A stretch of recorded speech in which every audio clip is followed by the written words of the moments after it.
Olá, boa tarde a todos. Espero que estão tudo bem. Tem tido uma boa tarde. Desculpa lá a minha interrupção aqui. Graças a Deus, a minha companheira entendeu que estava aqui a me incomodar. Graças a Deus, muito obrigada pela ajuda. E muito obrigada, pastor, por ter aceitado o nosso convite, por ter estado aqui conosco no Mães Intercessoras. E que Deus derrame o seu Santo Espírito em ele, tudo o que ele vem falar aqui no nosso grupo, que não vem dele, mas sim que vem do Espírito Santo. Amém. Seja todo bem-vindo aqui. Muito obrigada, Mana Stella, Andreia, o irmão Henrique, seja todo bem-vindo. E aqueles que não conseguiram entrar agora, que depois vão entrar e vão assistir.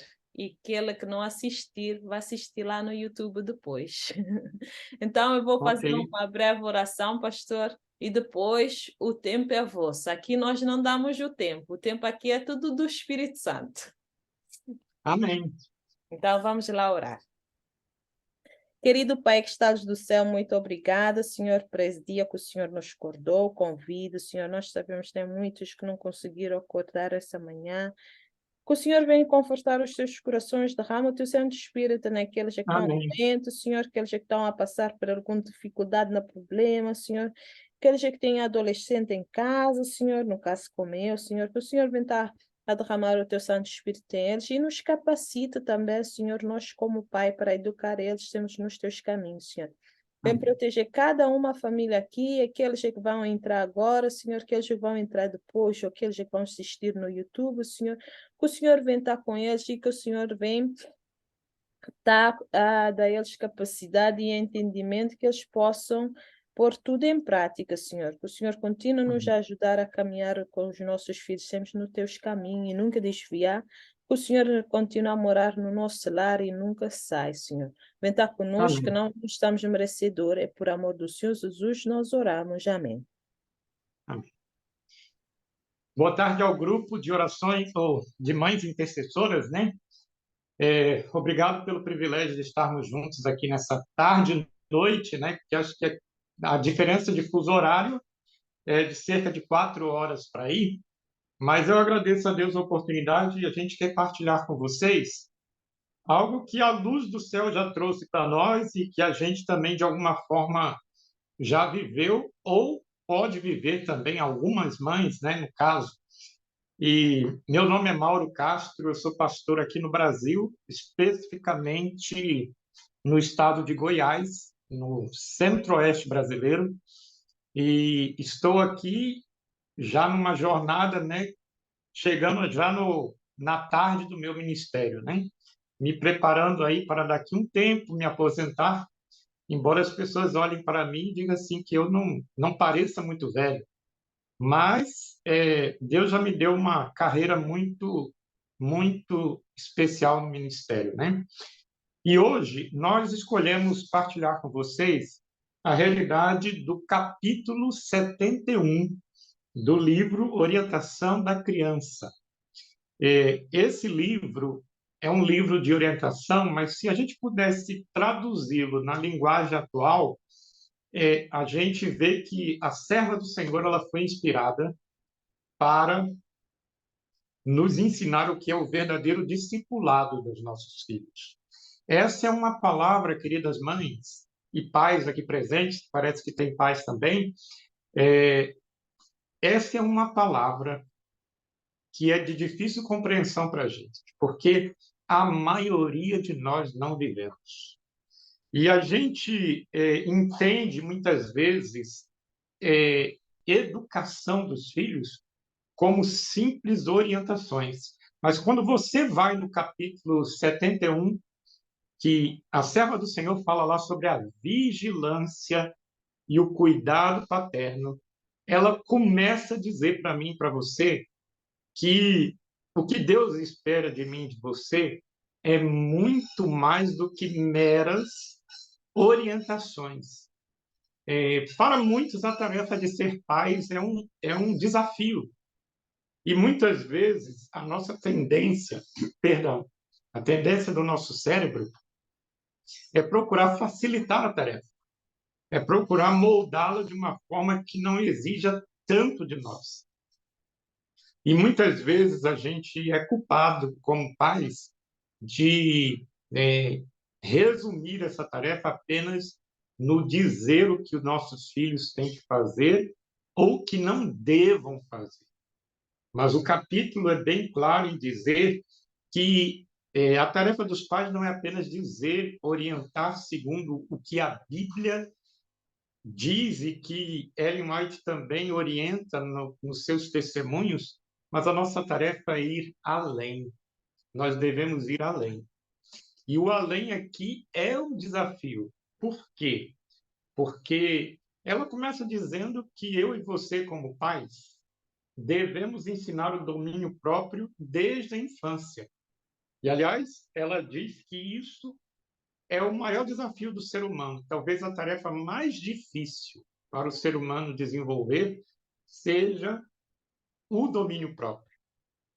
E é importante que a gente ensine nossos filhos o domínio próprio, por quê? Porque se nós não ensinarmos a lição da submissão a nós corremos o risco de perdê-los. E como que esse risco se manifesta?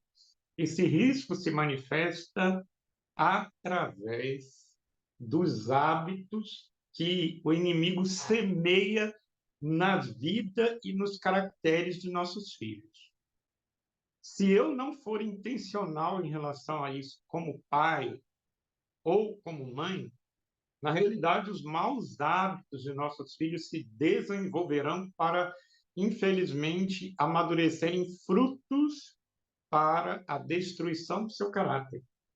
E a gente precisa entender que hoje a grande luta de Satanás, a grande luta dele, é pela nossa mente e especialmente a mente de nossos filhos. Mas eu quero relembrar para você um texto da Bíblia que eu queria ler com vocês. E esse texto da Bíblia está lá o primeiro texto que eu queria ler está lá em Deuteronômio capítulo 6. Aqui, através das palavras de Moisés, Deus nos diz, ou melhor, Deus diz para Moisés, melhor dizendo, que qual era a tarefa que eu e você, como pais, deveríamos sempre empreender. Deuteronômio 6, a partir do verso 4, fala o seguinte: Ouve, ó Israel, o Senhor nosso Deus é o único Senhor. Amarás, pois, o Senhor teu Deus de todo o teu coração, de toda a tua alma e de toda a tua força. Estas palavras que hoje te ordeno estarão no teu coração, e tu as inculcarás a teus filhos, e delas falarás assentado em tua casa, e andando pelo caminho, e ao deitar-te e ao levantar-te. Também as atarás como sinal na tua mão e te serão por frontal entre os olhos, e as escreverás nos umbrais de tua casa e nas tuas portas. O que o texto está dizendo para mim e para você? Ele está dizendo que eu devo orientar, mas eu devo fazer mais do que isso. E a palavra mais impactante desses versos que a gente acabou de ler é a palavra inculcar. Inculcar é você, não na linguagem bíblica, porque eu não pesquisei o original da palavra, mas inculcar a ideia de que você realmente introduzir algo com a certeza de que ele alcançou o objetivo dele. E o grande problema nosso é que a gente, como pais, muitas vezes a gente trabalha com uma mentalidade de desencargo de consciência. Ou seja, eu tenho que falar porque eu tenho que falar. E muitos pais e mães endeusam falar, mas a grande questão não é o que eu devo falar, mas é se de fato o que eu falo se tornou parte da vida dos meus filhos. Esse é o desafio, porque a palavra inculcar, ela dá essa ideia, a ideia de que aquela mensagem deixou de ser a mensagem dos pais e passou a ser a mensagem dos próprios filhos, porque ela entrou na vida e entrou no coração dos filhos através do preceito e do exemplo dos pais. Então, a gente precisa compreender isso. Por quê? Porque se a gente pudesse ter o privilégio de ver e viver com a Ellen White hoje, a Ellen White colocou nesse capítulo o perigo da iniciação precoce sexual que com nossos filhos ocorrem com o vício secreto, conforme ela denomina, que hoje você conhece como masturbação. Mas se ela vivesse hoje, certamente ela não iria falar apenas desse problema. Ela iria falar também, queridos, da realidade de que hoje a gente vê aí uma chuva de imagens e circunstâncias e, e muitas situações vendidas pela mídia para, infelizmente, infelizmente, tornar a mente dos nossos filhos impura, sujar a mente do ser humano e, através disso, obter o controle dessa mente em que o homem, começando desde cedo, se torna escravo do prazer. Escravo do prazer. E alimentando, conforme ela diz na página 458 da minha edição, alimentando hábitos baixos. Hábitos baixos. Se você pensa que a realidade do perigo que existia na época de Ellen White já a fazia alertar os seus pais em relação ao perigo de uma sexualidade mal dirigida e que pudesse, nas mãos do inimigo, levar os filhos a se tornarem escravizados por hábitos baixos, por paixões baixas. Imagine hoje. Imagine hoje, porque ao toque de um dedo, em segundos, nossos filhos podem acessar conteúdos que vão, infelizmente, aos poucos, se não receber oposição e não forem tirados, vão destruir a mente e o caráter de nossos filhos. E aqui, queridos, o apelo da serva do Senhor. Ela fala assim que as mães, elas não podem pensar em ser demasiadamente cuidadosas em evitar que nossos filhos aprendam esses hábitos. Agora, a grande questão é isso: como fazer? Porque hoje, infelizmente, a gente vive, queridos, numa realidade em que os pais, infelizmente, empoderaram os seus filhos. Eu lembro de um amigo, enquanto eu era solteiro ainda, no internato, na faculdade de teologia, ele era muito brincalhão, ele era uma pessoa assim, muito alegre, carioca, de bem com a vida, mas às vezes ele soltava algumas pérolas assim, muito, muito interessantes. E uma das pérolas desse amigo, ele dizia assim: dê dinheiro para o seu filho, dê carinho para o seu filho, dê presentes para os seus filhos, mas nunca dê poder para os seus filhos. Nunca dê poder. Essa era uma frase que eu não esqueci, sabe, queridos irmãos e irmãs? Eu não esqueci dessa frase. Hoje, o que se vê na realidade da sociedade atual é que os pais, infelizmente, empoderaram seus filhos. Ah, não, eu corrijo meus filhos, quando meus filhos estão errados, eu corrijo. Mas eu não estou falando apenas disso. Eu estou falando que muitos pais empoderam seus filhos, dando a eles opção de escolha que eles não deveriam ter. Esse é um ponto. Às vezes, a gente vê, e a serva do Senhor fala também, até no capítulo sobre a importância do regime, muitos pais empoderam tanto os filhos que dão a eles a liberdade de escolha no que se alimentar. E isso nunca deveria ser um poder que o filho tivesse que ter. Isso nunca deveria ser uma capacidade de escolha deles, principalmente quando menores. A capacidade de escolha de que eu quero comer isso e eu não quero comer aquilo. Esse poder a gente nunca deveria dar para os filhos, porque quem determina o que é melhor para eles somos nós, como pais. Se nós não o fizermos, a eles não vão saber fazer boas escolhas. Eles vão escolher conforme aquilo que lhe for mais prazeroso e não conforme aquilo que lhes for melhor. Então, a gente percebe aí que a sabedoria do céu nas orientações do Senhor nesse ponto é que a gente precisa entender que se eu tenho um poder e uma responsabilidade, eu não posso, alguns deles, eu não posso partilhar com meus filhos. E, inclusive, essa questão de eles estarem escolhendo sem nenhum tipo de supervisão aquilo que eles fazem no seu tempo livre. Talvez, para mim, esse seja o maior desafio do capítulo. Por quê? Ela fala em vigilância. Mas para muitas mães e pais, a questão de vigilância é uma palavra que infunde terror, porque se eu for tentar, de alguma forma, me imiscuir e entrar na vida do meu filho, isso vai criar um atrito tão grande que eu não quero nem sonhar em fazer isso. Mas sabe, gente, a grande questão é que muitos de nós, com medo das partes desafiadoras da paternidade e da maternidade, se a gente escolher a parte mais fácil, o inimigo, segundo a linguagem da minha terra natal, vai deitar e rolar.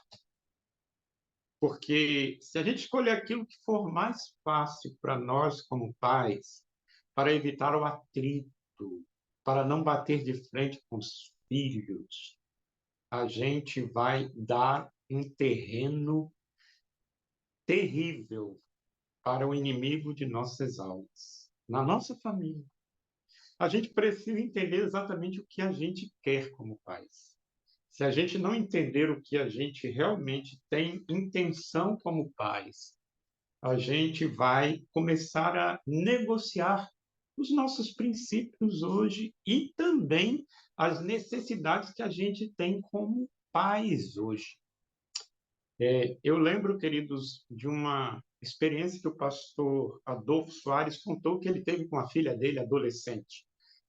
A filha dele, adolescente, andou tomando algumas decisões que o preocuparam e ele teve que confrontar a filha.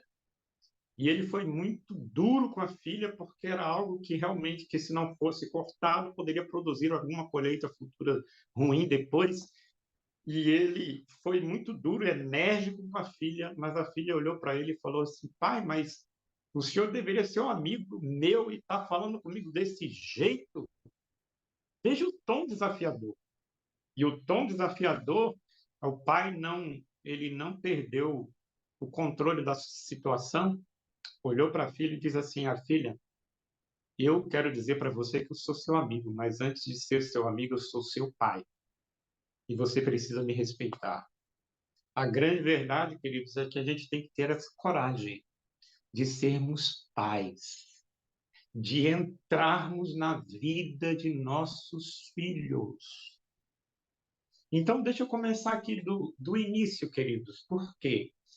Porque Ellen White começa a fazer advertência nesse capítulo 71 sobre a realidade dos pais terem claramente em mente se seus filhos são puros ou não. A gente tem que ter claramente isso em mente. Será que meus filhos são puros ou não? Ah, pastor, como é que eu vou saber disso? Como é que eu vou discernir isso? Existem meios de a gente discernir isso. A gente tem como discernir isso. Você precisa saber o que seu filho lê, o que seu filho acessa, você precisa saber que tipo de companhia seus filhos têm.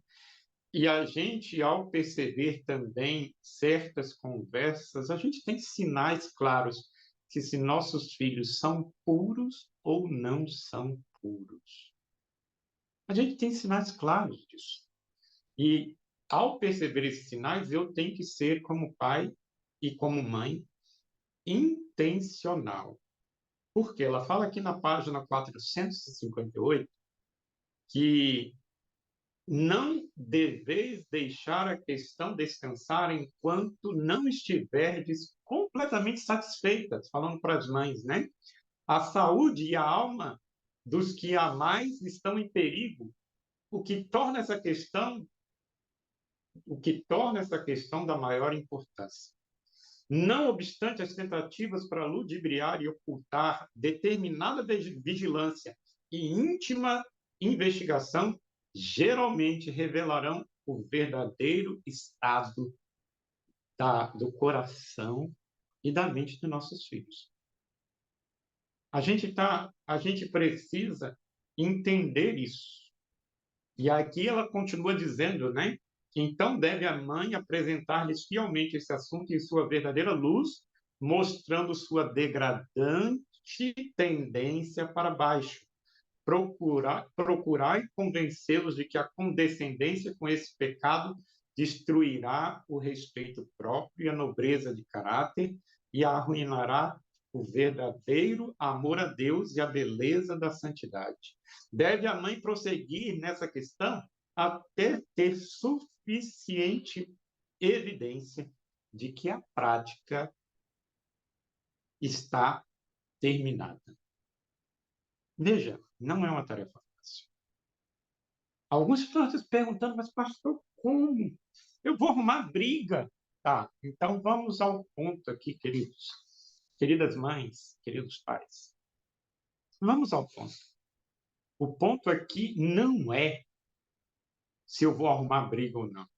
É quem mais está interessado que isso aconteça a contento. O maior interessado que essa realidade do conhecimento da mãe e do pai sobre a mente de seus filhos, o maior interessado é Deus.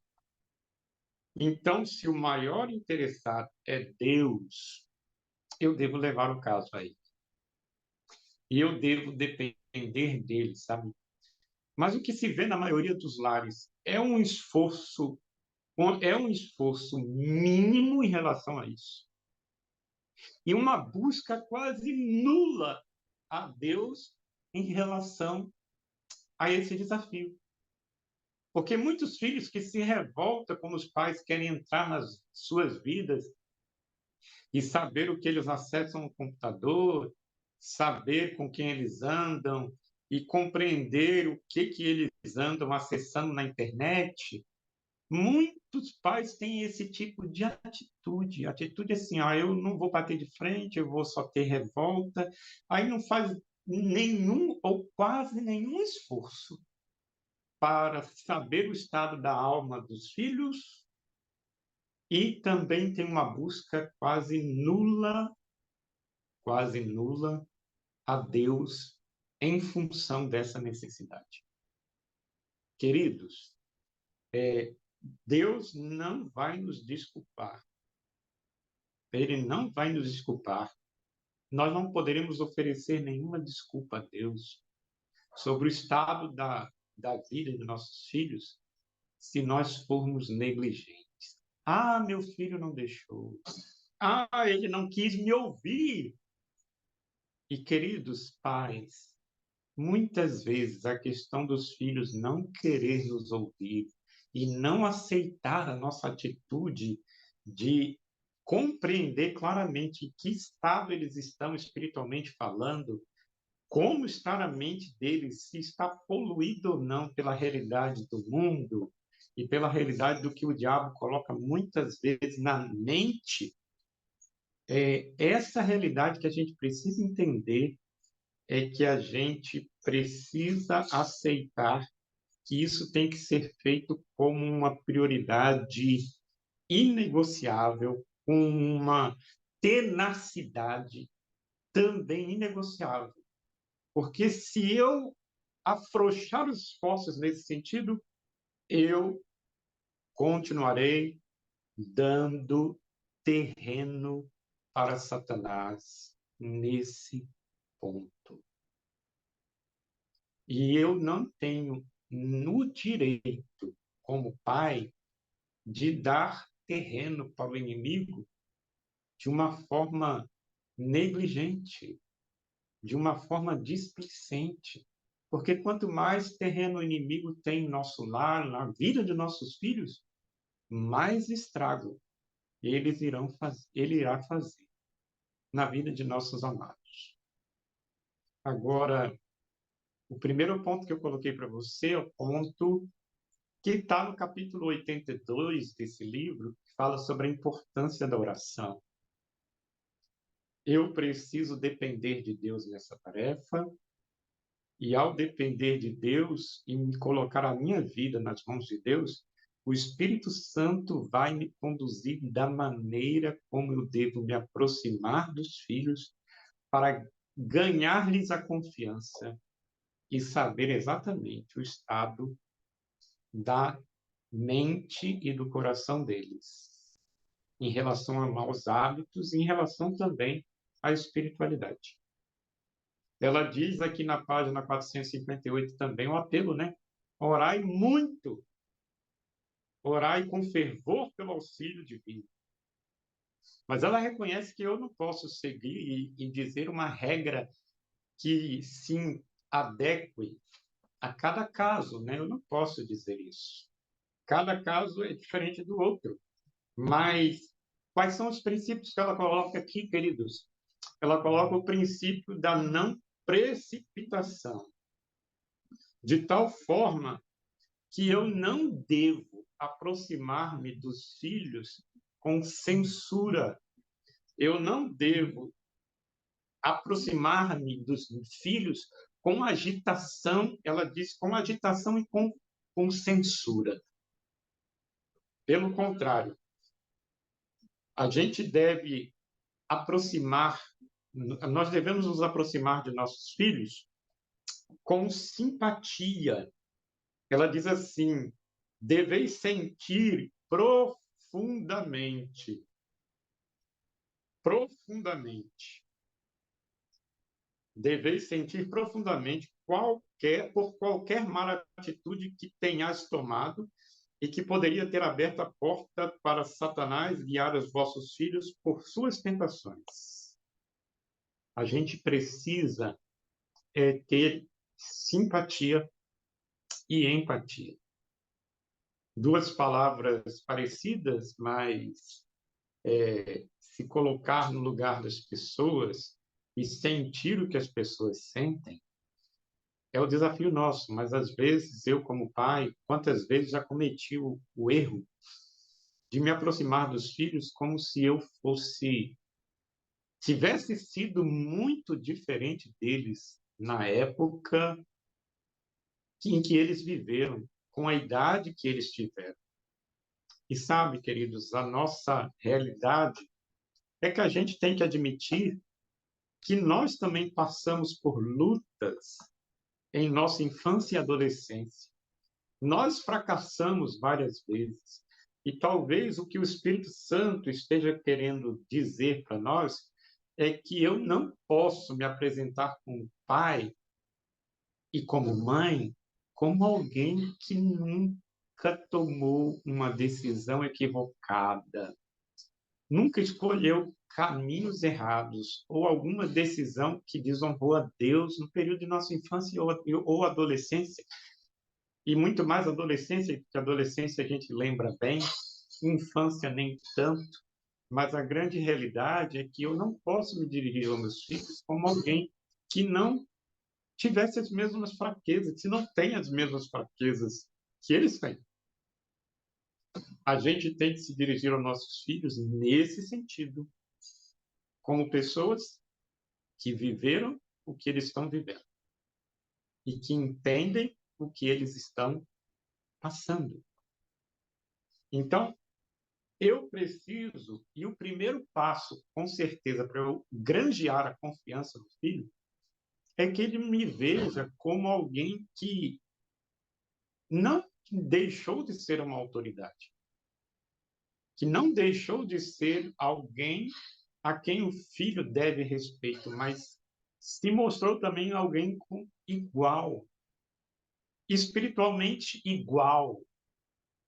E nós, queridos, nós temos que entender que nós temos as mesmas paixões que nossos filhos.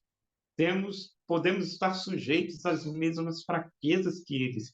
E isso vai impedir que, quando eu me dirigir a eles, eu me dirija a eles com atitude arrogante ou excessivamente dura, de tal forma que, ao me aproximar, ao invés de despertar confiança, eu produza, eu incentive a rebelião deles. Então, queridos, não é uma tarefa fácil. Traduzindo em miúdos no dia de hoje, eu acredito que, como pais, a gente deveria ter acesso ao que os nossos filhos veem no computador. E talvez o primeiro passo a gente começar lá bem cedo, né? Tem pais que dão poder para os filhos estarem em contato com celulares, com tablets, muito cedo.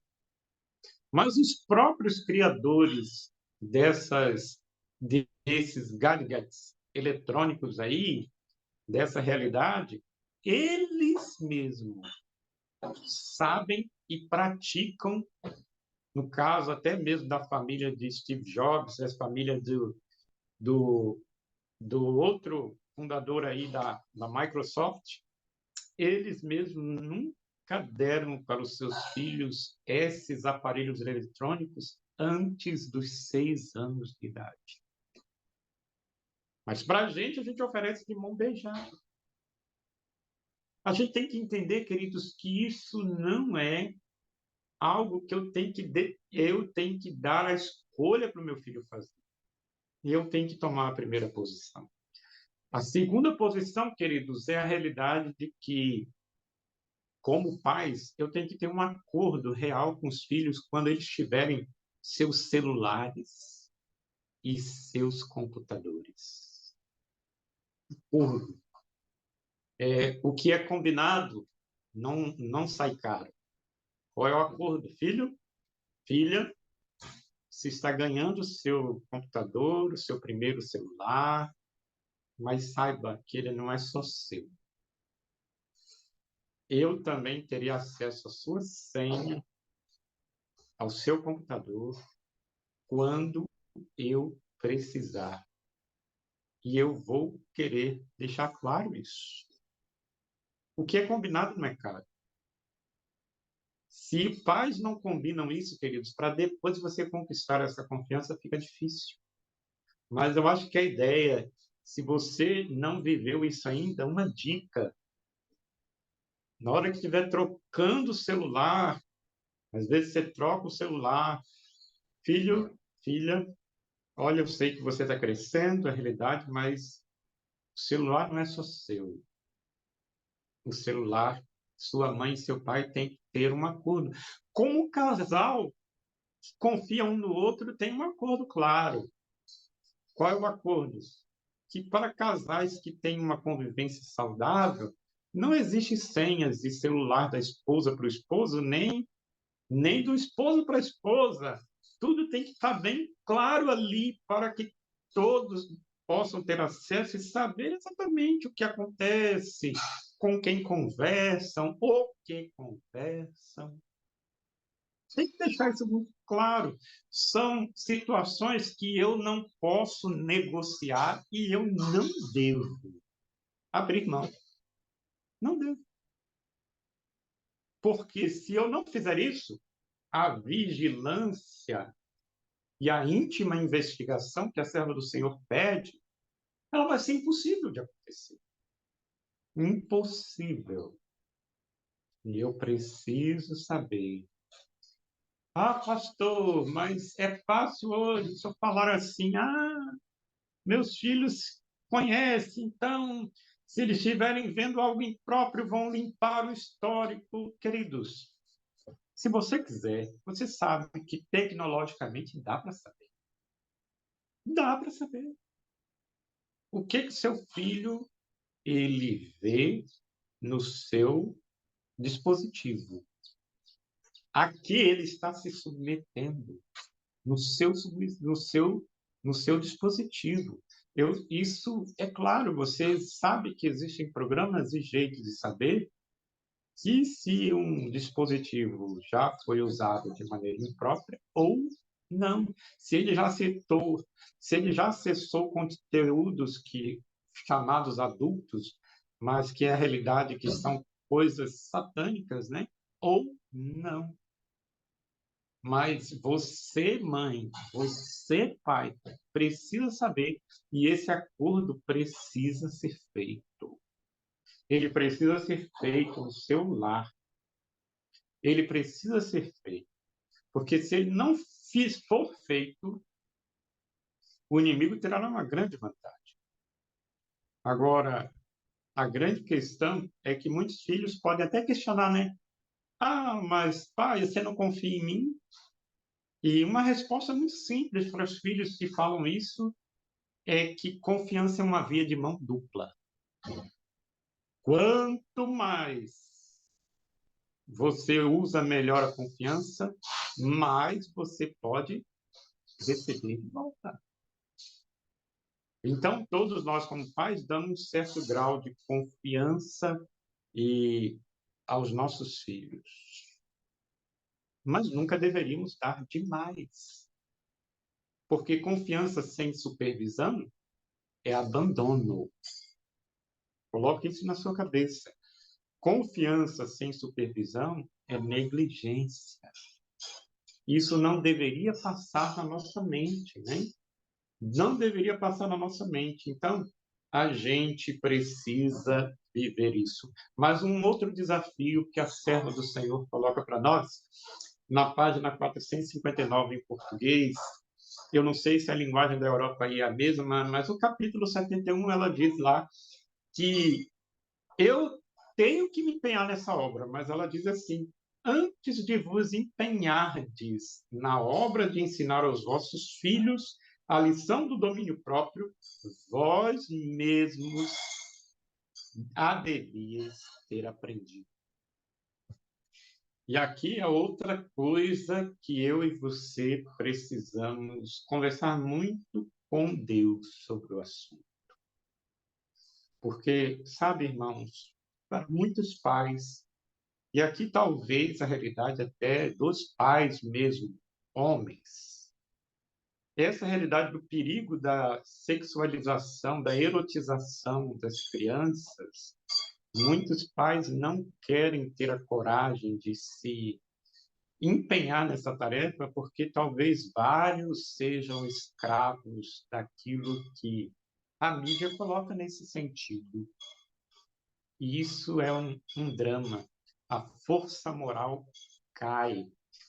Pais não têm coragem nem poder moral de trabalhar com os filhos para que eles evitem situações que possam deturpar a sua mente em termos de sexualidade. Esse é um ponto que a gente precisa ser muito honesto conosco mesmos. Eu não posso ensinar os meus filhos domínio próprio se eu mesmo não tenho.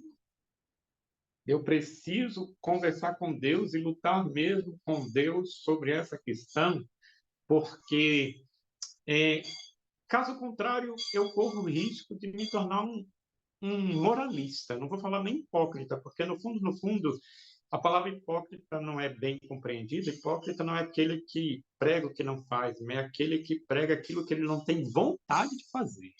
E eu creio que muitos pais que têm dificuldades com o uso da internet não é que estão fazendo por mal, se tornaram escravizados e querem algo melhor e conseguem. Mas a grande realidade é que eu não posso ser um moralista. Como meu velho pai dizia: olha, filho, faça o que eu mando, mas não faça o que eu faço. Essa é uma linguagem moralista que não tem nenhum valor para a formação do caráter dos filhos. Não tem. Então, queridos, a gente precisa ensinar nossos filhos a controlar as suas paixões. E o melhor caminho para ensinar não é, primeiramente, do preceito. O preceito é mais fácil. Não faça, é mais fácil.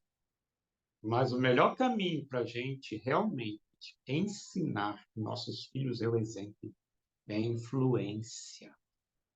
Porque conforme nossos filhos vão crescendo, a realidade é que menos o preceito vai se tornar mais forte, mais o exemplo vai se tornar mais poderoso. Quando chega a idade da adolescência, você sabe, os filhos chegam num momento de questionamento dos valores. E muitos pais arrancam os cabelos, ficam preocupados, entram em ansiedade, pedem oração, mas a grande realidade é que o grande diferencial para que os nossos filhos percebam que cristianismo vale a pena, é real, e que cristianismo é o melhor caminho, é eu como pai, você como mãe, viver o cristianismo na sua plenitude.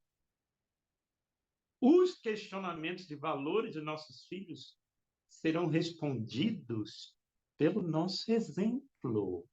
Exemplo de homens e mulheres que venceram as suas paixões pelo poder transformador do Evangelho de Cristo Jesus.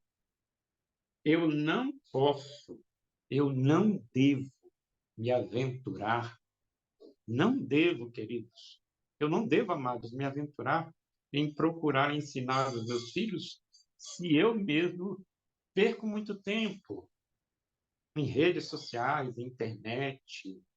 Eu não devo, eu tenho que começar a conversar com Deus, Senhor. Eu estou preocupado com a salvação dos meus filhos e eu sei que a maneira agora de chegar ao coração deles não é mais tanto, principalmente para os maiores, não é mais tanto pelo preceito, mas pelo exemplo.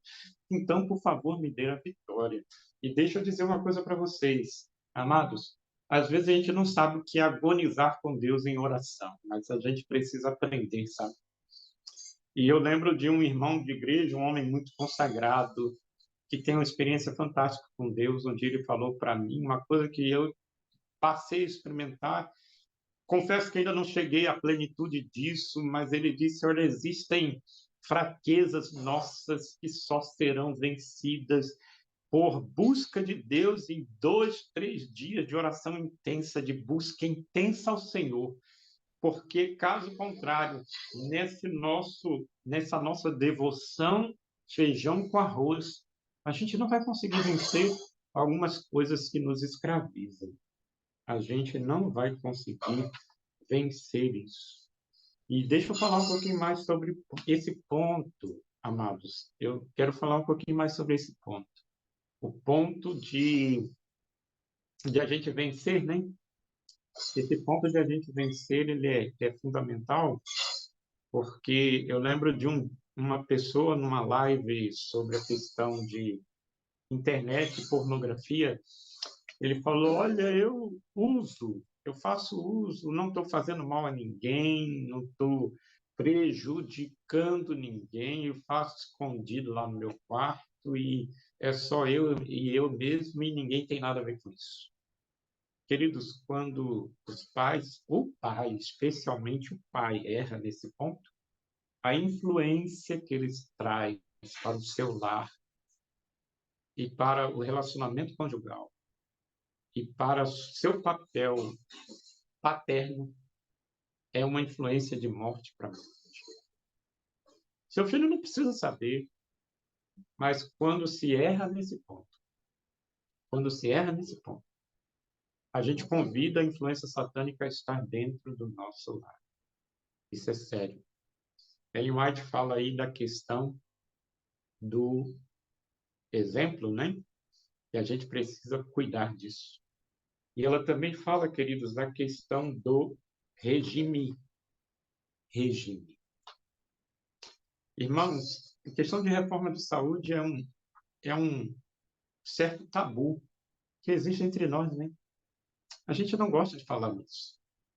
A gente não gosta, irmãos e irmãs, a gente não gosta de comentar isso, porque a gente está tão acostumado com a nossa cultura, com a maneira como a gente se alimenta, e a gente acha que isso é algo tão pessoal que a igreja não deveria se entrar nesse ponto.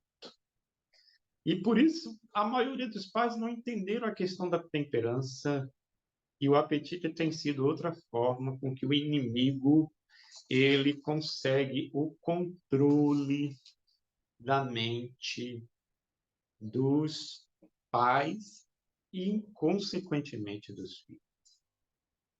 A gente precisa entender esse detalhe, e ela fala bem clara que eu não podeis despertar a sensibilidade moral dos vossos filhos enquanto não fordes cuidadosos na escolha do seu alimento. A mesa que os pais geralmente preparam para os filhos é uma cilada para eles. A sua mente, querida mãe, a sua mente, querido pai, especialmente agora a mãe, é sensível para isso? É interessante que eu lembro que uma vez um médico, numa palestra, ele falou assim, ele citou um livro de um outro autor sobre nutrição chamado Doces Assassinas.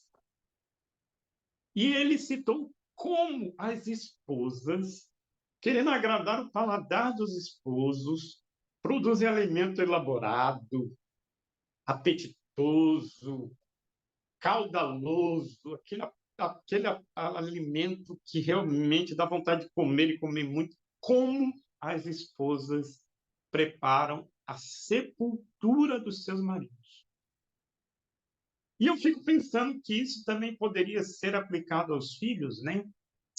Não que muitos filhos morram por causa da intemperança cedo, mas certamente muitas mães podem estar matando seus filhos espiritualmente, alimentando neles e na família a condescendência com o apetite, com um alimento que ela chama de alimento grosseiro e estimulante, que agita o sangue, excita o sistema nervoso e, com muita frequência, embota a percepção moral de tal modo que a razão e a consciência são subjugadas pelos impulsos sensuais.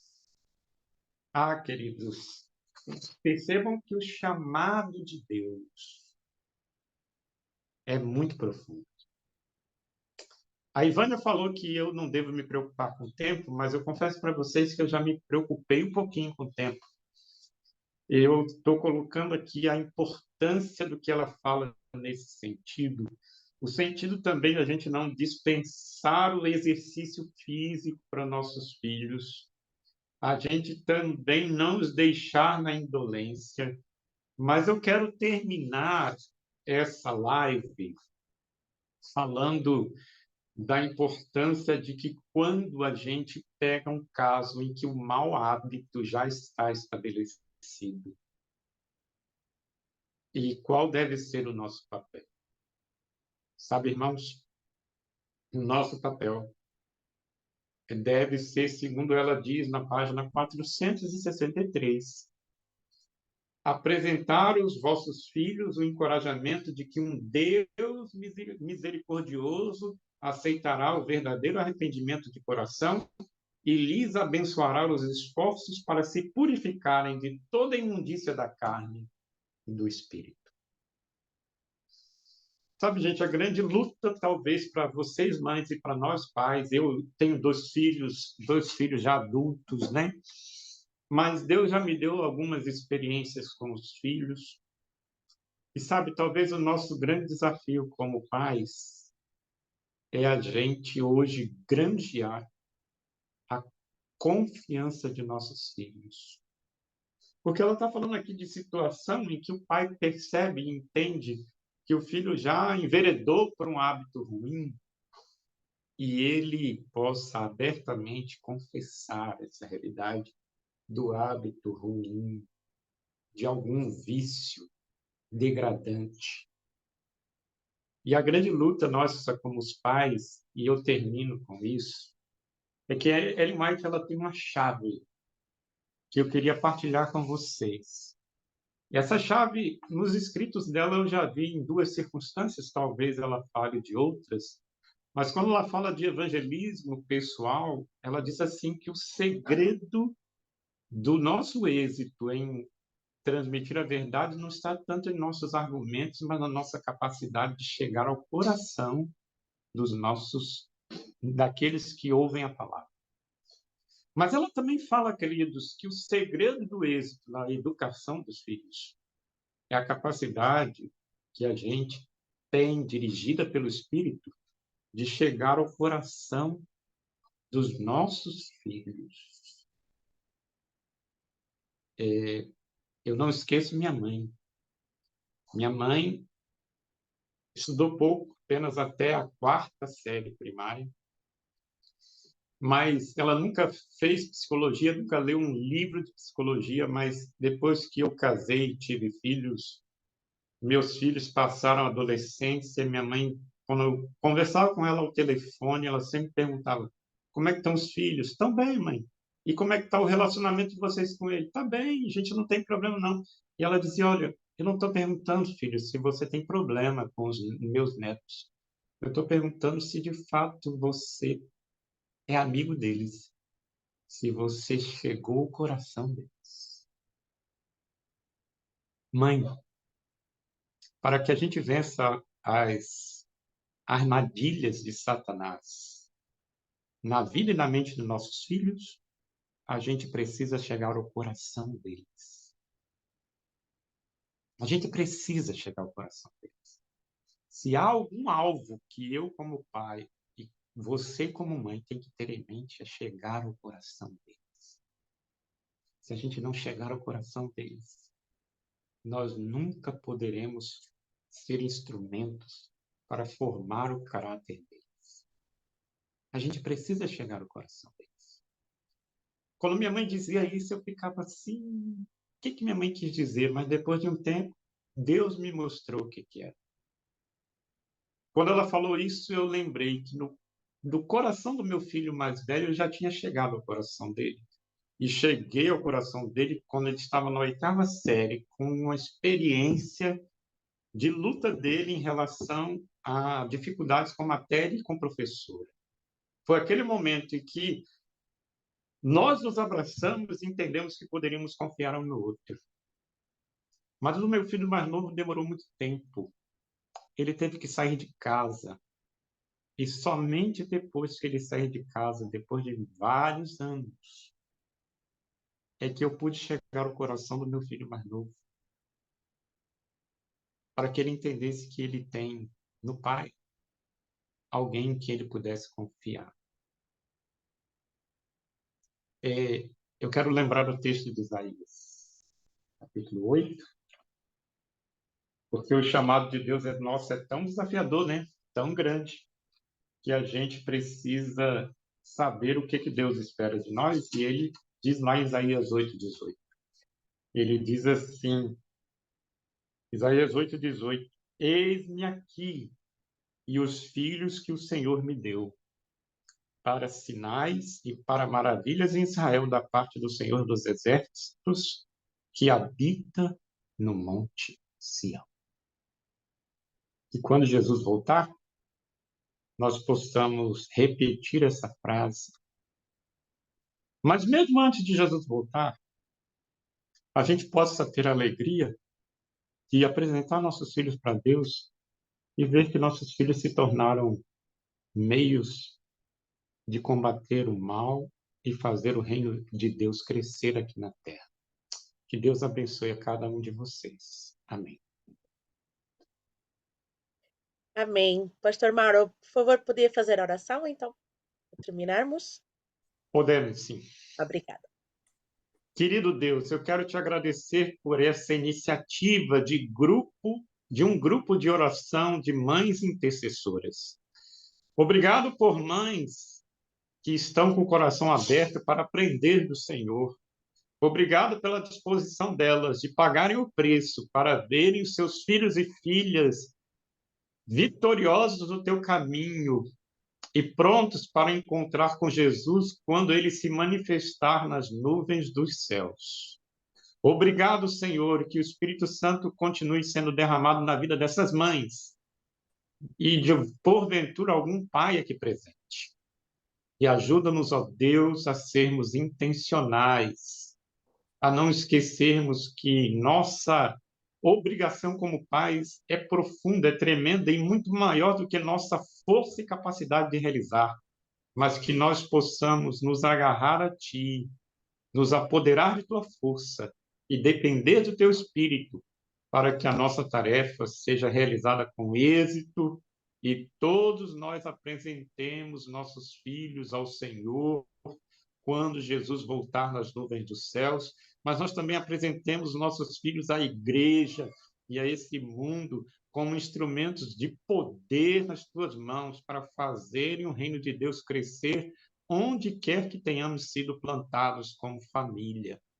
Abençoe a cada mãe, encoraje, Senhor, e dê-nos como pais a visão final de nosso trabalho, que no Senhor o nosso trabalho não será vão. Ajuda-nos, Senhor, visita-nos, Senhor, e dá-nos a vitória contra todas as artimanhas do inimigo, é o que nós te pedimos e agradecemos em nome de Jesus. Amém. Amém. Obrigada, Pastor Mauro, pela sua disponibilidade, por a sua mensagem, que Deus realmente continue abençoando a si e a sua família. E foi muito poderoso a sua mensagem e por estar aqui também conosco. Eu ia passar agora também a palavra ao irmão Henrique, que ele gostaria também de deixar uma mensagem para nós, por favor. Não é bem uma... Estão-me a ouvir bem? Conseguem-me ouvir bem? Sim, Ótimo. sim.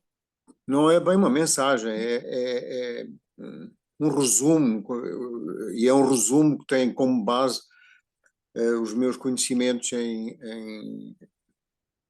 em sistémica familiar, não é? Porque eu sou de profissão, sou psicólogo e tenho essa visão sistémica.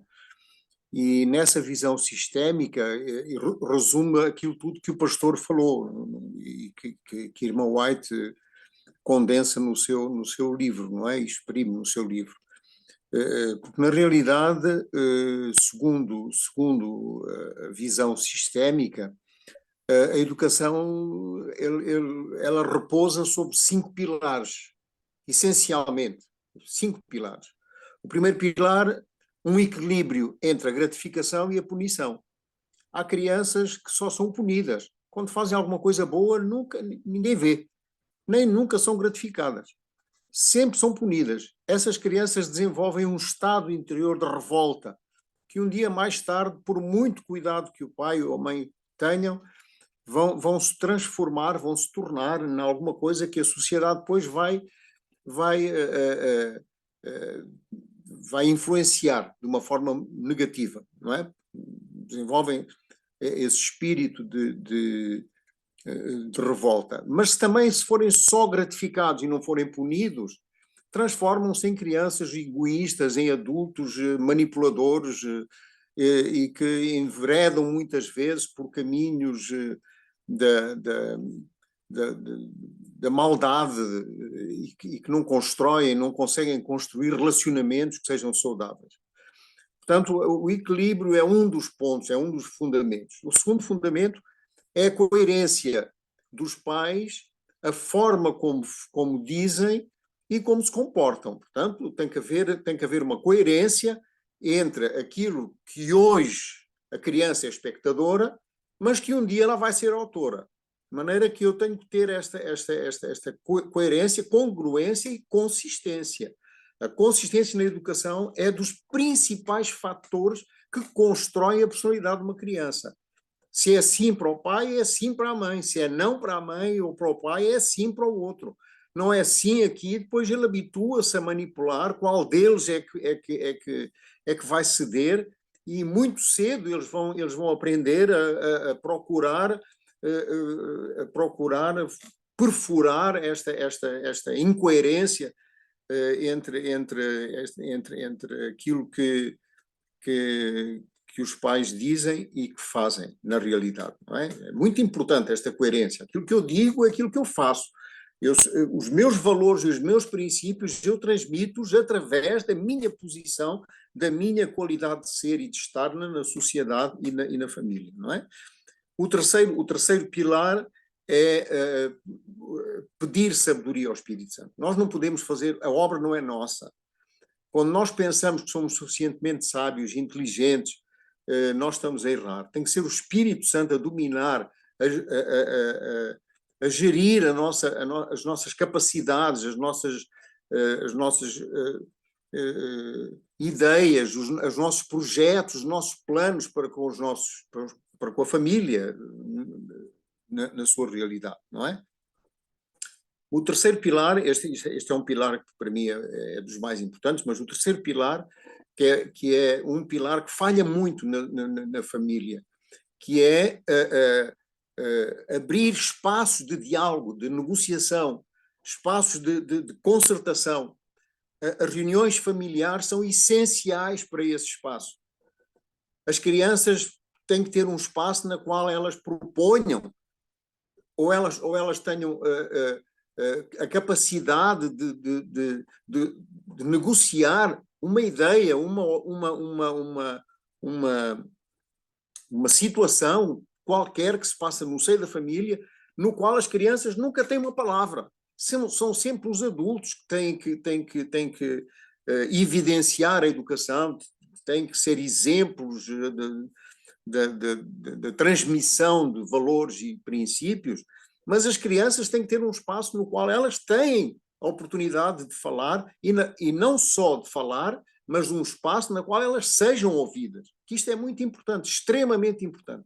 Um espaço na qual aquilo que elas dizem não cai em saco roto. Aquilo que elas dizem é tomado em consideração e é aplicado na prática. Este para mim é um fundamento muito, muito importante, é um pilar importante. E o último pilar, que também não é menos importante que os outros todos, é abrir janelas de esperança. Abrir janelas de esperança nas quais se construam fatores que sejam favoráveis ao cuidado dos outros. A criança tem que aprender a passar do eu, que é a primeira fase do desenvolvimento. A criança tem que estar no trono, ela é assim, ela grita, chora, tem fome, tem frio, não está bem, precisa ser mudada, ela grita e tem que se fazer como ela quer, rapidamente, e isso é um período do tempo do desenvolvimento da criança que tem que ser assim mesmo. A criança é rei, ela é rei, mas depois ela tem que passar do eu para o nós, tem que sair do trono, mas tem que entrar alguém no trono. Ela tem que sair do trono, mas os pais têm que entrar no trono para controlar aquilo que o pastor falou muito bem, controlar os vários aspectos da vida da criança, e isso é extremamente importante. Mas neste contrato, nesta aliança implícita, claro, não é uma aliança explícita, mas é uma aliança implícita. Nesta aliança implícita, a criança tem que sentir que existem fatores favoráveis ao desenvolvimento da esperança deles um dia serem úteis à sociedade e aos outros. É nesse momento que nós passamos do nós, por volta da idade da entrada da adolescência, para o vós. Portanto, do eu para o nós, do nós para o vós. A criança tem que aprender que não vive sozinha, e no relacionamento que ela vai ter com os outros, ela tem que ser útil, ela tem que ser favorável aos outros. Mas para isso, ela tem que ter já horizontes de esperança, nos quais se construíram estes fatores que favorizam o cuidado que nós temos de ter com os outros. Na palavra de Deus existe uma palavra hebraica, que é a palavra chamar, quando Deus diz a Adão, e agora cuida do jardim. E esta palavra é muito, muito importante, esta palavra chamar, é cuidar do outro, cuidar, acolher, incluir o outro. Nós temos muita facilidade em excluir as pessoas, ou porque elas não nos agradam, ou porque elas não vão no mesmo sentido do nosso pensamento, e então nós temos muita tendência de excluir rapidamente as pessoas, porque elas são assim ou assado. Mas a inclusão é extremamente importante nesta palavra chamar. Não é só cuidar no sentido de tratar, mas é cuidar no sentido de acolher. da pessoa se sentir bem, da pessoa se sentir pertencer. Porque uma coisa é certa, se não houver este espaço de esperança, a criança um dia vai procurar grupos de pertença, e esses grupos de pertença podem ser muito perigosos.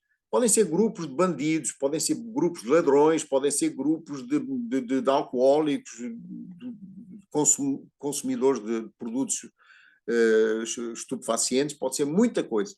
É preciso muito cuidado. Este espaço de esperança, ele traduz-se, ele consolida-se, ele estratifica-se na confiança que eu faço ao meu filho e que ele faz de mim e na sua capacidade de assumir compromissos. Mas para isso é necessário que ele perceba que eu também consigo e tenho essa capacidade de assumir compromissos com ele. Mas onde é que isso se trata? No grupo, nas reuniões de família. É nas reuniões de família que nós percebemos se os nossos filhos têm ou não têm confiança em nós. Porque se eles não desenvolverem confiança em nós, eles não vão desenvolver confiança neles e não vão desenvolver confiança nos outros também. E depois vão procurar grupos de pertença no qual eles se sintam ouvidos, no qual eles se sintam pertencer a alguma coisa. Desculpe eu ter demorado um pouco a minha explicação, mas esta é a visão sistémica dos fundamentos, digamos, não é? da educação. Nós Enriquecedor, irmão. agradecemos. Obrigado. Viu? Nós agradecemos, irmão Henrique. Muito obrigada pelo seu comentário. Eu é que agradeço Posso abençoar-lhe. a vossa capacidade de me ouvir. Amém, amém. Sobretudo no meu sotaque português, não é? Não é muito fácil de entender às vezes. Eu acredito que seja às vezes um pouco difícil, mas o Espírito Santo vai lá e traduz tudo. Então, isso é a capacidade do Espírito Santo para nós. Isso é uma bênção. Muito bem, amém. Verdade, com certeza. Bem, eu quero então agradecer a todos. Muito obrigada por terem participado conosco. Que Deus vos abençoe. E espero então na próxima semana, na próxima segunda-feira, então, podermos estar mais juntos novamente. Ok? Muito obrigada. Boa noite, boa tarde para vocês que estão aí no Brasil. E obrigada por terem estado aqui conosco. Muito obrigado também. Boa noite. Até à próxima. Boa noite. Deus